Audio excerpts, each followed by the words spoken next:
Hoy abrimos nuestro diario de campo de la naturaleza por una página que nos sitúa en Cantabria cuando se aproxima la primavera en las hojas del calendario. En esta época notamos que la luz solar cada día es mayor y más intensa, y esto es captado por todas las especies naturales que van despertando de su invernada. En la alta montaña la nieve se derrite dejando al descubierto pastizales y arbustos quemados por el frío. Estamos hablando de terrenos situados por encima de los 1000 metros de altitud, como estos puertos de Sejos, en el Parque Natural Saja-Besaya. En este espacio natural viven una gran variedad de seres vegetales y animales que parecen despertar a la vida con los cálidos rayos del sol. Aparecen las flores. El instinto reproductor se activa y comienza un nuevo ciclo. Los pastizales de alta montaña proporcionan alimento a los herbívoros que por aquí tienen su hábitat. Estamos hablando de rebecos, de venados, de jabalíes, corzos y liebres, y de los animales domésticos que pasarán el verano en estos terrenos situados, como hemos dicho, por encima de los 1000 metros de altitud. El rebeco es el más numeroso representante de los ungulados que encontramos en la alta montaña de la cordillera cantábrica y picos de Europa. Con un cuerpo perfectamente adaptado para sobrevivir en este medio natural, donde las temperaturas pueden ser muy extremas, prefiere terrenos escarpados y de difícil acceso. Pezuñas que se apoyan en la mínima rugosidad de la roca y una gran agilidad para dar saltos increíbles hace que depredadores como el lobo o el águila real no lo tengan fácil a la hora de cazarlo. Los caballos pacen las primeras hierbas de estos puertos de Sejos, un lugar mítico en Cantabria, y el buitre leonado, el ave más grande, busca carroña con que alimentarse. En las abundantes charcas de aguas cristalinas encontramos huevos de rana. Forman masas gelatinosas de cientos de huevos transparentes, dentro de los cuales distinguimos un punto negro. Este irá creciendo y transformándose por un proceso de metamorfosis, primero en renacuajo y más tarde en rana. Estos anfibios, ranas, sapos y tritones, son sobre todo insectívoros y, aunque su aspecto no es muy agradable, desempeñan una función muy importante en el control de los insectos. En una primera etapa de su vida son acuáticos, por lo que son fácil de ver en charcas y arroyos. Como adultos, los encontramos en lugares húmedos y siempre cerca del agua.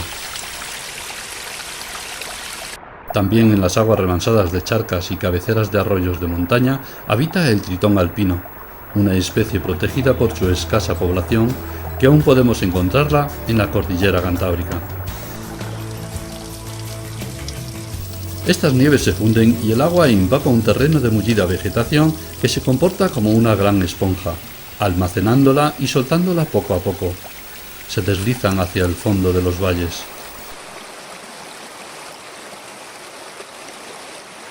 El recorrido que hacen estas aguas hasta llegar al río Saja es rápido y corto, por la orografía del terreno generalmente muy escarpado.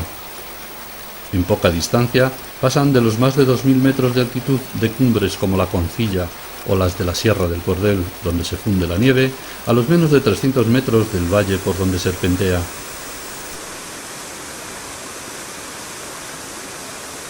Estas aguas hacen un frenético viaje resbalando sobre las piedras, despeñándose en saltos verticales.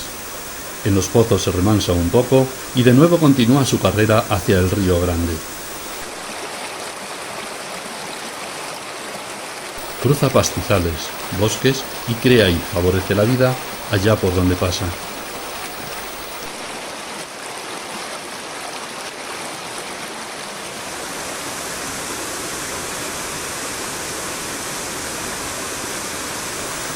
En el entorno del río Saja, una pareja de mirlos acuáticos han construido su nido bajo una cornisa rocosa sobre el agua, lejos del alcance de sus cazadores, y sacan adelante a su pollada. Aquí, en este medio, encuentra todo lo necesario para el desarrollo de su ciclo biológico. Se alimenta de los insectos y larvas que encuentra buceando dentro del agua, entre los guijarros y las piedras. Sus plumas perfectamente engrasadas impiden que la humedad llegue a su cuerpo. Con sus alas se impulsa dentro del río y las uñas de sus dedos, largas y curvadas, le ayudan a sujetarse en el fondo. Con lo que el mirlo acuático es muy exigente es con la limpieza de las aguas, que deben de ser muy puras para que decida habitarlas. Allí donde vemos al mirlo, sabemos que esas aguas están limpias de contaminación.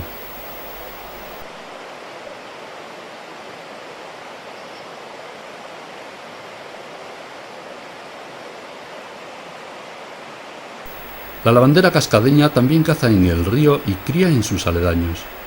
Podemos verla además en la franja costera, siempre cerca de humedales que la proporcionan insectos.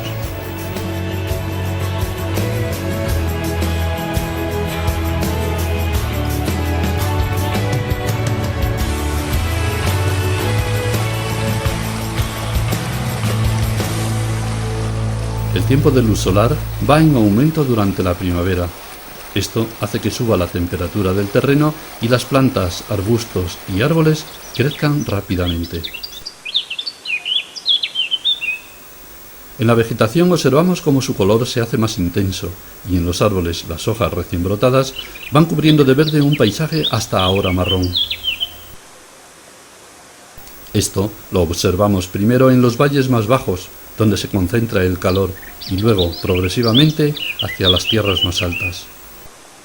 Como término medio, se puede decir que los terrenos de la Cantábrica natural, situados por encima de los 1500 metros de altitud, no tienen su máxima explosión primaveral hasta el mes de julio. Cuando esto ocurre, es fácil ver al corzo en los pastos más tiernos de brañas y prados. Las hembras están a punto de parir. Los machos tienen sus cuernos en este tiempo cubiertos de una suave capa de terciopelo llamado correal. Durante el día es difícil verlo, se protege en la espesura del bosque, donde se estea a la sombra y ramonea hojas y tallos tiernos. Con las primeras sombras salen a pastar a las brañas.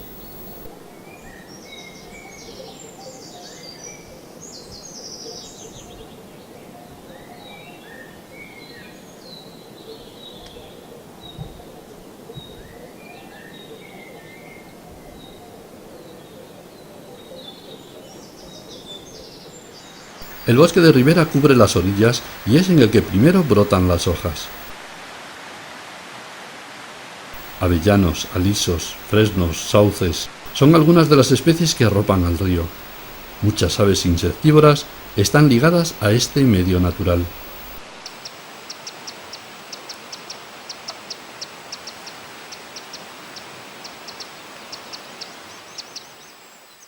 El bosque caducifolio tarda más en echar las hojas.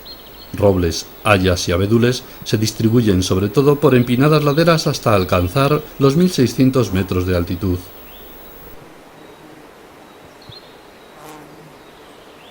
Por encima de estos bosques caducifolios aparecen manchas boscosas de acebo que proporcionan cobijo y alimento a muchas aves y mamíferos. Este árbol de hoja perenne tiene su máxima producción de frutos durante el invierno.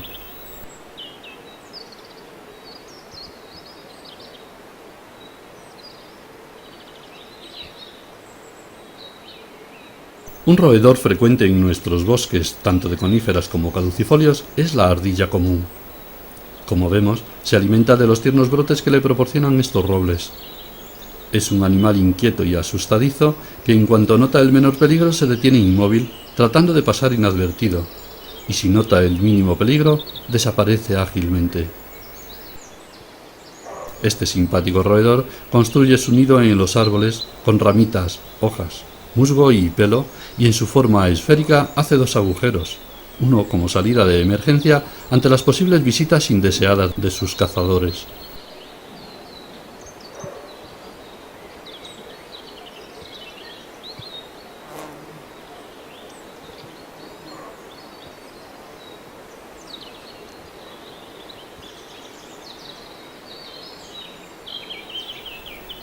Este gato montés, sorprendido en su camino, es uno de sus cazadores.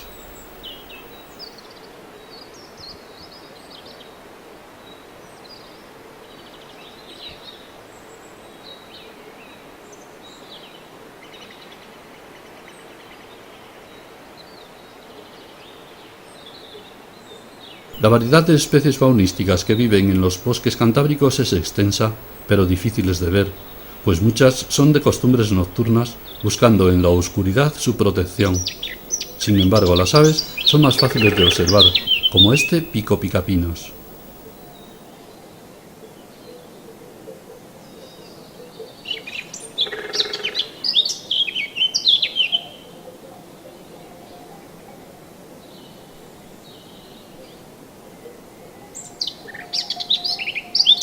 Durante esta época buscan pareja, tienen una actividad muy intensa, llamando la atención con su tamborileo sobre una rama.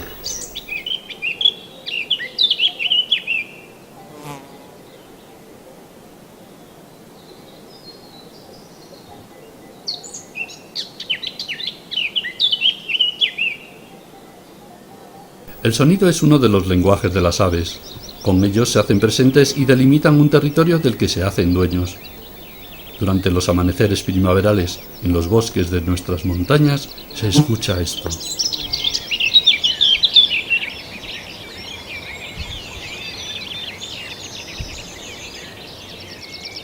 En el interior del hayedo, la humedad es alta y el suelo está cubierto de una manta verde de musgos perennes, y sobre esta, una llamativa salamandra en busca de alimento.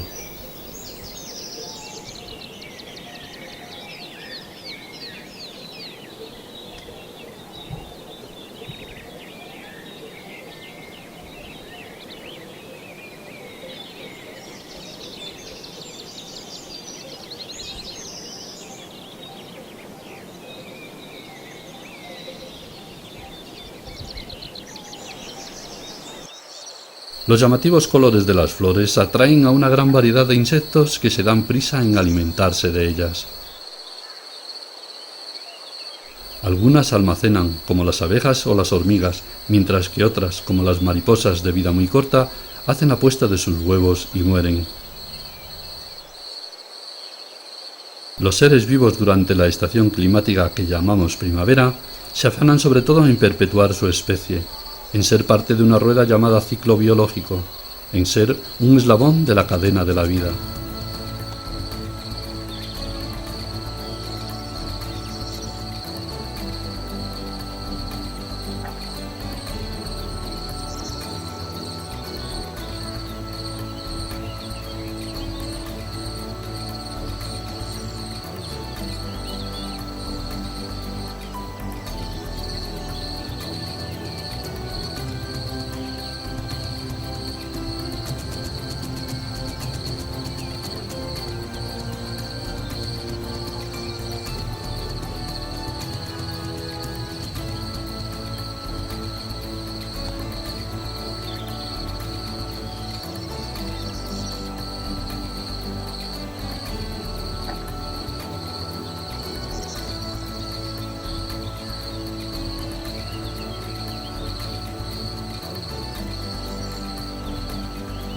Aquí cerramos por hoy estas páginas predecesoras de días luminosos y fértiles, húmedos y cálidos, y sobre todo de una gran actividad en la Cantábrica natural.